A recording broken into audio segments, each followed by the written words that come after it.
주영석 기자의 뉴스 속으로.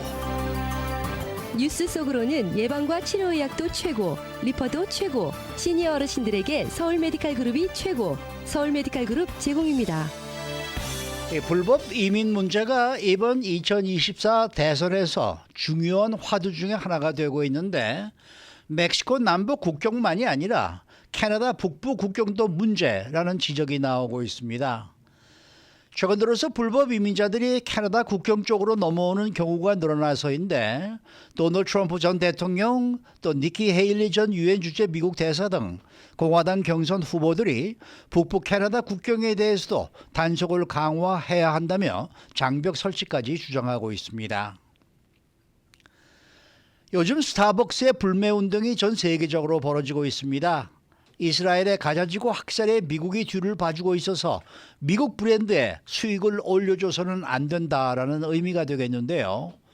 실제로 SNS에서는 스타벅스를 마시는 연예인 등 유명인들에게 비난 댓글이 달리는 등 거센 불매 운동이 일고 있어 스타벅스 매출에 타격이 있을 것이라는 예상이 나오고 있습니다. 자, 주영석 기자. 안녕하십니까. 우선 첫 소식으로 이 멕시코 국경뿐만이 아니고 캐나다 국경도 이제 문제가 좀 되고 있네요. 그렇죠. 지금 현재 미국은 2024 대선 경선이 실시되고 있습니다. 선거의 해인데요. 이 최대 쟁점 중에 하나가 바로 이민 문제입니다. 이민은 경제와 더불어서 이번 대선에서 최대 핫 이슈, 유권자들의 가장 관심을 갖고 지켜보는 그런 문제가 되고 있습니다. 이제 불법 이민자들이 넘치게 되면 뭐 여러 가지 관련된 일들이 많이 일어나게 되죠. 그거에 이제 그 미국인들의 삶에도 영향을 미치기 때문에 관심이 높은데, 미국과 멕시코 남서부 국경은 뭐 잘 아시는 것처럼 불법 이민자 문제가 큰 지금 뭐 문제가 되고 있죠. 기록적인 불법 이민자들이 국경을 넘어오는 그런 시도를 해서 지금 국경이 완전히 폐쇄될 수 있는 그런 지금 상황을 맞고 있고, 그런데 우리가 북부 국경 캐나다와의 국경은 워낙 미국과 캐나다가 돈독한 관계고 파이브 아이즈 그 관계이기 때문에 그렇게 신경 안 썼는데, 요즘은 이 캐나다 국경이 전례 없는 불법 입국자가 급증하면서 지금 논란이 커지고 있다. 캐나다 국경도 틀어 막아야 한다. 이런 얘기들이 지금 나오고 있습니다. 네. 도널드 트럼프 전 대통령도 캐나다 국경 상황과 관련해서 또 언급했었죠. 며칠 전에. 그렇습니다. 지난 23일 화요일 그 뉴햄프셔 프라이머리 당일날 한 투표소를 방문했을 때 기자들과 만나서 대화하다가 그 북부 캐나다 국경 문제를 언급했습니다. 남부 국경이 전례 없는 수준으로 불법 이민자들 때문에 지금 문제가 되고 있다. 그런데 북부의 캐나다 국경도 불법 이민자들 때문에 상황이 나쁘기는 마찬가지다. 이렇게 얘기했어요. 우리가 멕시코 쪽에만 신경 쓰지만 사실 캐나다 그 국경도 멕시코 국경만큼이나 나쁘다. 이게 트럼프 전 대통령의 얘기였고요. 이런 양쪽 국경 상황은 지금 미국에 닥친 최악의 비극 중에 하나다. 이렇게 얘기해서 트럼프 전 대통령은 분명하게 지금 캐나다 국경에도 문제가 있다는 것을 지적을 하고 나섰습니다. 니키 헤일리 전 유엔 주재 미국 대사도 이 북부 국경이 문제다 이런 지적을 했더라고요. 네, 맞습니다. 지난 20일 기자들과 환담하는 자리에서 니키 헤일리 전 그 대사도 그런 얘기를 했는데요. 남부 국경만이 아니라 북부 국경도 문제다. 이런 얘기를 했고요. 북부 국경, 그러니까 캐나다와의 국경도 단속을 강화해야 한다. 아주 니키 헤일리 전 유엔 주재 미국 대사도 아주 세게 얘기했습니다. 불법 이민자들의 미국 유입을 막아야 한다. 이런 얘기를 했고요. 필요하다면 북부 캐나다 국경에도 장벽을 세우고 국경 순찰을 강화해야 한다. 이런 얘기까지 했어요. 그러니까 남부 멕시코 쪽에는 트럼프 대통령 시절에 장벽을 세우려고 했고, 지금 장벽이 뭐 들어서 있는 것도 있고, 그런데 그런 장벽을 캐나다와의 국경에도 설치해야 된다. 이게 니키 헤일리 전 유엔 주재 미국 대사의 주장이었습니다. 네, 캐나다 국경을 통해서 미국으로 들어오는 불법 이민자들에게 얼마나 되나요? 그 연방 통계가 나왔는데요. 지난해 2023년 1년 동안 북부 그러니까 캐나다 국경을 통해서 불법 이민자들 들어오다가 적발된 경우가 18만 9,402건입니다. 근데 이게 뭐 많은지 적은지 감이 안 잡힐 수 있는데, 그 전년 2022년에 보다 10만 9,535건이 더 늘어난 거예요. 그러니까 2배 이상 늘어난 겁니다. 그러니까 그 전에가 8만 9천 건 정도밖에 안 되는 거예요. 근데 1년 만에 18만 9,402건이 돼가지고 2배 이상, 1년 만에 2배 이상 급증했으니까 얼마나 캐나다를 통해서 지금 미국으로 불법 입국자들이 들어오고 있는지 알 수 있고 2년 전과 비교하면 이거 정말 대단합니다. 2년 전 2021년 1년 동안에 캐나다 국경을 통해서 들어온 불법 이민자 숫자가 2만 7천여 명밖에 안 됐어요. 2만 7천여 명. 근데 2년 만에 2만 7천여 명이 18만 9천여 명, 거의 19만여 명까지 됐으니까 2년 사이에 7배 이상이 폭증해서 이거는 정말 좀 심각하지 않나 이렇게 생각을 들 수가 있습니다. 앨리스 스테파니 공화당 연방하원의원 트럼프 지금 전 대통령의 유력한 러닝메이트 후보로 꼽히는 인물인데 지난 29일 이번 주 월요일이죠. 캐나다 북부 국경 상황에 대해서 언급했습니다. 뉴욕주의 그 캐나다 국경에서만 작년에 9만 1천여 건의 불법 이민자 입국이 적발됐다. 뉴욕에서만. 이 얼마나 지금 북부 이 국경이 문제가 있는지 알 수 있다 이런 얘기를 했고요. 북부 국경을 통한 불법 이민자들의 이동이 지금 놀라운 수준이다 이렇게 연방하원의원도 지적을 했어요. 그래서 우리가 너무 멕시코 쪽만 지금 바라보고 있다. 캐나다 국경 문제가 심각하다. 이게 요즘 나오는 얘기들입니다. 예전에는 그 멕시코 국경으로는 중남미 쪽에서 많이 넘어왔고 북부 캐나다 쪽에서는 유럽 백인들이나 이 아시안들이 좀 많이 넘어온 걸로 저는 알고 있는데 지금 이 캐나다 쪽으로 통해서 들어오는 불법 이민자들은 어떻게 왜 이렇게 급증하고 있는 거죠? 그러니까 멕시코 쪽이 워낙 지금 막히고 트래픽이 심하고 거기는 이제 뭐 조 바이든 대통령도 틀어막겠다고 그러니까 중남미 이민자들을 이렇게 캐나다로 옮겨서 미국으로 들여오는 그런 어떤 조직들이 있지 않습니까? 네. 그런 조직이 볼 때 캐나다가 더 쉽겠다. 그래서 중남미 사람들을 캐나다까지 데려와 가지고 캐나다를 통해서 입국을 시키는 거예요. 그래서 그 북부 국경이 남부 국경 상황 때문에 덩달아 지금 불법 이민자 숫자가 급증하고 있습니다. 텍사스를 비롯한 남부주들이 지금 국경 순찰대 숫자도 늘리고 감시의 눈길을 아주 철저하게 하고 있지 않습니까? 그러니까 멕시코를 통한 불법 입국이 점점 어려워지는 겁니다. 그래서 범죄 조직들이 상대적으로 감시가 덜한 북부 국경으로 눈길을 돌리고 있고요. 그래서 원래는 남부 국경을 통해 입국하려던 이 라티노, 이 멕시코 쪽에서 오는 불법 이민자들을 북부로 우회시켜서 데리고 들어가는 겁니다. 그리고 이게 가능했던 이유가 워낙에 불법 이민자들이 남부 국경에 많다 보니까 북부의 캐나다 국경 쪽에 있던 순찰대원들을 죄다 지금 남부로 데려간 상황이에요. 그래서 어차피 북부 캐나다 쪽은 별 문제가 없지 않냐 이런 생각에 북부 국경 순찰대원들이 남부로 지금 많이 파견이 돼 있습니다. 그래서 북부 국경 감시가 원래도 허술했는데 더 허술해진 그런 상황. 그러다 보니까 이때다. 그래서 좀 돌아가긴 하는 거지만 남부 멕시코 국경 쪽에 있던 사람들을 죄다 끌고 북부 캐나다로 가가지고 거기서 지금 들어가고 있는데 이게 굉장히 미국에 지금 문제를 일으키고 있어요. 불법 이민자들이 증가하면서 미국 동북부 지역의 범죄율이 증가하고 있다고 합니다. 뭐 마약 관련, 무기 밀매 관련, 돈 세탁 관련, 인신 매매 관련 이런 게 지금 급증하고 있다고 그러는데 이게 여기에 상당히 불법 이민자들 또 불법 이민자들을 데리고 들어가는 범죄 조직이 연관되는 것으로 이렇게 나타나고 있고요. 그러다 보니까 뭐 뉴햄프셔,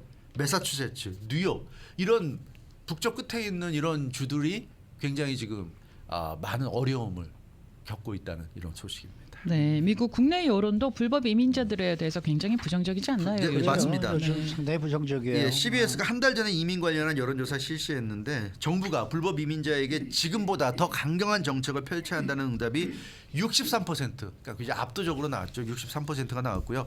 작년에 그 9월의 조사 때 55%였는데 3개월 만에 8%포인트가 늘어났으니까 굉장히 좀 크게 늘어났고 에머슨 대학이 최근에 여론조사 실시해서 어제 발표했습니다. 그 결과를. 근데 공화당 유권자의 36%가 불법 이민이 가장 심각한 이슈다 이렇게 응답했어요. 이번 대선 관련해서 가장 심각한 이슈가 뭐냐? 불법 이민 36% 이게 1위였습니다. 공화당 유권자들.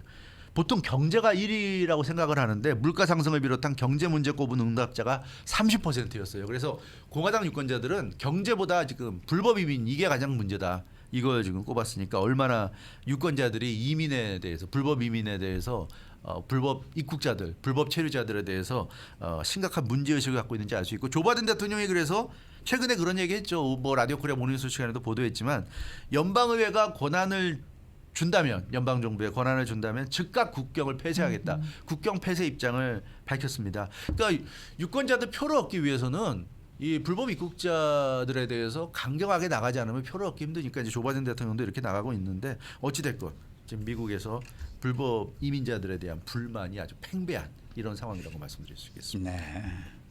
자, 이번에는 스타벅스와 관련된 내용인데 요즘 불매 운동이 벌어지고 있다는데 이게 또 왜 그렇습니까? 네, 스타벅스가 소비자 불매 운동 리스트에 등장해서 SNS에서 특히나 소셜 미디어에서 아주 활발하게 벌어지고 있는데요. 특히 그 스타벅스는 커피잖아요. 네. 특징이 그래서 매일 마시는, 매일 구매하는 그런 특성이 있습니다. 대신에 물론 가격은 다른 제품보다 좀 싸겠지만, 그래서 이 불매 운동하는 측에서는 스타벅스를 이걸 타겟 삼아 가지고 이걸 완전히 제압을 해야 되겠다. 매일같이 스타벅스 사 먹는 사람들이 스타벅스 사 먹지 않도록 만들어야 되겠다. 이런 운동입니다. 왜 그러냐면 이스라엘이 지금 가자 지구에 대한 공격을 하면서 수많은 양민을 학살하고 있다. 그래서 전 세계적으로 지금 이스라엘의 비판적인 사람들 숫자가 계속 늘어나고 있는데 이제 그런 사람들이 볼 때는 미국이 이스라엘에 뒷배고 결국 이스라엘이 저렇게 마음대로 세계에서 깡패 노릇하고 있는 이유가 바로 미국 때문이다. 그래서 미국을 공격을 해야 되겠다. 우리가 소비자로서 미국을 공격할 수 있는 건 미국 기업들을 결국 그 망하게 하는 거다. 이제 이런 얘기죠. 그래서 소비자들이 미국 대표 브랜드 스타벅스를 공격을 하고 있는 겁니다. 특히나 이제 중동 지역에서 가장 격렬하게 스타벅스 불매 운동이 일어나고 있는데 중동뿐만 아니라 전 세계적으로 지금 스타벅스 불매 운동이 이게 한번 불길이 일어나니까 평소에 이스라엘에 굉장히 비판적이었던 사람들이 동참하면서 이게 굉장히 커지고 있는 양상, 전 세계로 확산되고 있습니다. 그 배경은 미국과 이스라엘은 한통속이다. 이런 이제 그런 생각을 가진 사람들이 스타벅스를 공격하고 있습니다. 네, 스타벅스 제품을 구매하지 않는 것도 하나의 방법인데요. 그런데 온라인으로도 스타벅스 불매 운동을 한다고 해요. 네, 그렇죠. 이건 어떤 방법으로 그렇죠. 하는 뭐 거예요? 본인이 구매 안 할 수 있는데 네. 그것뿐만 아니라 이제 스타벅스 구매하는 사람들을 온라인으로 공격을 하는 겁니다. 아, 네. 그래서 연예인, 스포츠 스타 이런 사람들이 타겟이 되고 있어요. 연예인들 뭐 사진 같은 거, 영상 같은 거 올리다 보면 스타벅스 손에 들고 있는 거 많이 올라가잖아요. 네. 근데 그게 물론 스타벅스를 강조해서 올릴 수도 있지만 아니면 워낙 매일같이 마시니까 손에 스타벅스 들고 다른 것 때문에 영상을 올리거나 사진을 올리는데 거기에 스타벅스가 들어갈 수 있는데 그러면 아주 집중 타겟이 됩니다. 연예인들은 이미지가 중요하잖아요. 스포츠 스타도 마찬가지인데 아주 너는 이스라엘 양민학살에 동조하는 거냐 이제 이런 댓글들이 굉장히 달리고요. 너는 아니 그러니까 너는 사람들 죽어나가는 거 신경 안 쓰는구나. 너는 그런 공격 받으니까 굉장히 괴로운 거죠. 연예인들 같은 경우 괴롭게 되고 특히 이게 미국 연예인뿐만 아니라 한국도 마찬가지예요. 한국 연예인들이 스타벅스 손에 들고 있는 게 잡히면 뭐 난리가 납니다. 전 세계적으로 댓글들이 확 들어와요. 너는 뭐 하는 거냐. 전 세계적으로. 네, 전 네. 세계적으로 뭐 한국 연예인도 그러니까 이게 전 세계적으로 누군가 또 유명한 사람이 그게 뭐 미국인이 됐건 한국인이 됐건 뭐 아프리카인이 됐건 누가 됐건 간에 스타벅스 손에 들고 있는 게 보이면 바로 공격이 들어가는 거예요. 너는 지금 무슨 생각을 하고 있냐? 너는 학살자냐? 뭐 이런 공격이 들어가는 겁니다. 그래서 스타벅스 마시는 사람들은 이스라엘 양민 학살을 인정하는 신경 쓰지 않는 무개념 유명인이다. 이렇게 전락을 하는 거죠. 그렇게 공격을 하는 겁니다. 그러니까 부담스럽죠. 그러니까 공격하는 쪽은 그래요. 커피가 많은데 꼭 스타벅스 마셔야 돼 이거죠. 커피가 스타벅스밖에 없는 것도 아닌데 왜 네. 너는 꼭 스타벅스 마시냐? 딴 거 마셔라 이런 얘기입니다. 스타벅스 마시지 마. 스타벅스 말고 대안이 많지 않냐 이제 이런 얘기예요. 정말 근데 이런 불매 운동에 효과가 있어요? 근데 효과가 상당히 있는 것으로 그래요? 나타나고 있어요. 예. 네. 연예인 같은 유명인들은 부담스럽잖아요. 자기가 이스라엘을 동조하는 것도 아니고 자기가 무슨 뭐 이념적으로 이스라엘을 지지하는 것도 아닌데 쓸데없이 커피 하나 들고 있다고 이렇게 공격받고 댓글이 박히면 그게 계속 가잖아요. 굉장히 괴롭습니다. 그래서 이게 연예인들에게는 상당히 심리적인 압박이 통하는 것으로 이렇게 나타나고 이게 자기 의도는 아니지만 어찌됐건 이스라엘의 학살에 동조하는 무개념한 개념 없는 사람으로 찍힌다는 거 이거 전 세계적으로 찍히는 거니까 이것 때문에 이게 굉장히 먹히고 있다. 이 운동이 먹히고 있다는 거예요. 그래서 실제로 중동 지역 같은 데서는 스타벅스 매출이 아주 급감했고요. 지금 상당히 스타벅스가 지금 타격을 받고 있는 것으로 이렇게 나타나고 있는 그런 네. 상황입니다. 그런데 스타벅스 제품만 불매 운동의 대상이 되는 게 그렇죠. 아니라는 얘기는 또 네. 뭡니까? 그러니까 미국 브랜드가 스타벅스만 있는 건 아니잖아요. 근데 그렇죠. 스타벅스는 매일같이 마시니까 가장 타겟이 되고 네. 있고요. 여기에 미국의 유명 브랜드들, 맥도날드, 코카콜라 이런 것도 지금 그 SNS에서 불매 대상이 되고 있습니다. 이집트 수도 카이로에서는 원래 스타벅스와 맥도날드 인기가 높았는데 최근 들어서 스타벅스 매장이나 맥도날드 매장을 이렇게 사진 찍고 영상 찍어서 올려주는 거 보면 텅텅 비어 있어요. 텅텅 비어 있어요. 그래서 확실히 소비자들이 불매 운동을 하고 있구나. 그러니까 미국이 말만 그렇지 계속 이스라엘의 뒤를 지금 돌봐주고 네. 지원해주고 있으니까 이제 행동으로 나서고 있고 튀르키예 같은 경우 일부 관료가 코카콜라 불매 운동을 시작했어요. 그래서 예. 지난해 11월에 튀르키예 의회에서 코카콜라의 식당 판매를 금지하는 법안까지 지금 와우. 추진되고 있다고 합니다. 예. 그래서 아주 이런 상황이고 뭐 KFC 그 치킨, 뭐 예. 피자헛 이런 것도 지금 불매 운동이 벌어지고 있어서 이게 이제 소비자들이 생각할 때 우리가 힘이 없으니까 미국을 상대로 군사 공격은 못하지만 적어도 소비자 운동을 통해서 미국에게 한 방 먹이자 이제 이런 게 되는 거고 이게 SNS 세상이니까 이게 가능한 거죠. 누군가가 이 깃발을 올리면 사람들이 쫓아갑니다. 그래서 지금 나오는 얘기 들어보면 스타벅스가 상당히 어렵다 그래요. 굉장히 그래요? 어려운 지금 상황에 처해 있다고 그러는데 이게 지금 상당히 좀 파장을 이거 일으킨 것 같습니다. 미국 여권 들고 어디 세계 여행 다니기도 좀 힘들어지는 때가 오는 거 아닌 건지 모르겠네. 그러게 말입니다. 네. 수고 많으셨습니다. 주영석 기자였습니다. 뉴스 속으로는 예방과 치료 의학도 최고, 리퍼도 최고, 서울 메디칼 그룹 제공이었습니다.